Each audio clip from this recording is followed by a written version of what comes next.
Ya, perkenalkan nama saya Adinda Skakaila dengan 3 digit NPM terakhir yaitu 159.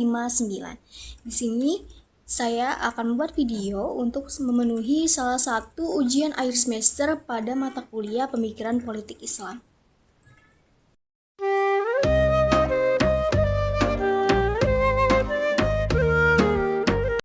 Assalamualaikum teman-teman, selamat datang dalam video ini yang akan membahas pemikiran politik Islam melalui tokoh besar Indonesia yaitu Buya Hamka.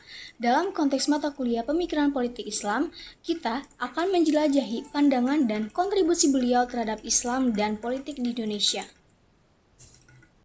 Buya Hamka atau dengan nama lengkapnya yaitu Haji Abdul Malik Karim Amrullah lahir pada 17 Februari 1908 di Maninjau, Sumatera Barat. Beliau merupakan ulama, penulis, dan pemikir Islam yang sangat berpengaruh di Indonesia.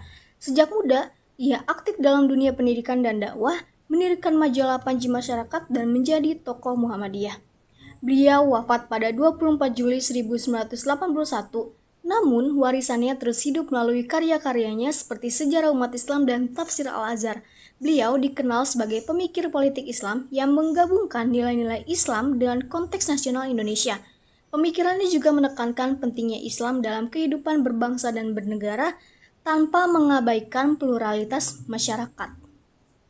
Pemikiran politik Buya Hamka terbentuk di tengah pergolakan sejarah Indonesia. Pada masa kolonial Belanda, ia melihat Islam sebagai kekuatan pemersatu umat, tetapi setelah kemerdekaan, ia terlibat aktif dalam politik melalui Partai Masyumi yang berbasis Islam. Hamka menolak komunisme dan mendukung Pancasila sebagai dasar negara. Meskipun ia berpendapat bahwa Islam harus menjadi ruh di baliknya. Dalam pandangannya, negara ideal adalah yang berdasarkan syariat Islam, namun ia realistis.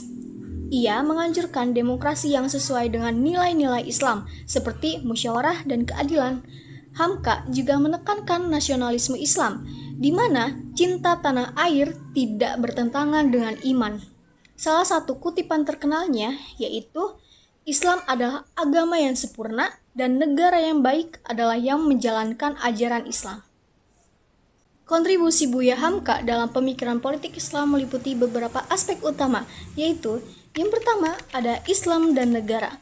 Hamka percaya bahwa Islam harus menjadi fondasi moral negara, bukan sistem teokrasi yang mutlak. Ia mendukung konsep negara Islam yang demokratis, di mana syariat diterapkan secara bertahap melalui hukum yang positif. Yang kedua, ada demokrasi dan musyawarah. Ia melihat demokrasi sebagai bentuk musyawarah dalam Islam. Dalam bukunya, ia mengkritik otoritarianisme dan mendorong partisipasi rakyat, terutama melalui pendidikan Islam. Nah, yang ketiga, ada penolakan ekstremisme. Hamka menentang gerakan radikal yang ingin mengganti Pancasila dengan khilafah. Ia mengatakan Islam tidak bertentangan dengan nasionalisme, asalkan nasionalisme itu tidak menjauhkan dari Allah.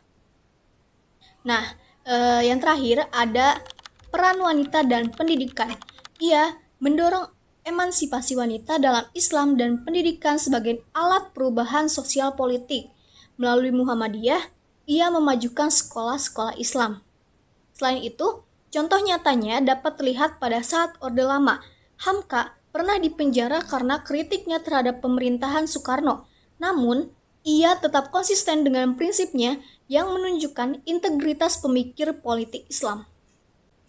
Pemikiran Buya Hamka tetap relevan sampai hari ini.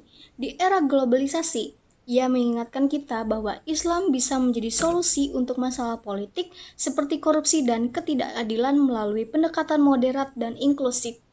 Beliau membuktikan bahwa pemikiran politik Islam bukanlah tentang kekuasaan semata, melainkan tentang kesejahteraan umat. Dalam video kali ini, kita belajar bahwa tokoh seperti Buya Hamka menunjukkan bagaimana Islam dapat berkontribusi pada bangsa tanpa ekstremisme.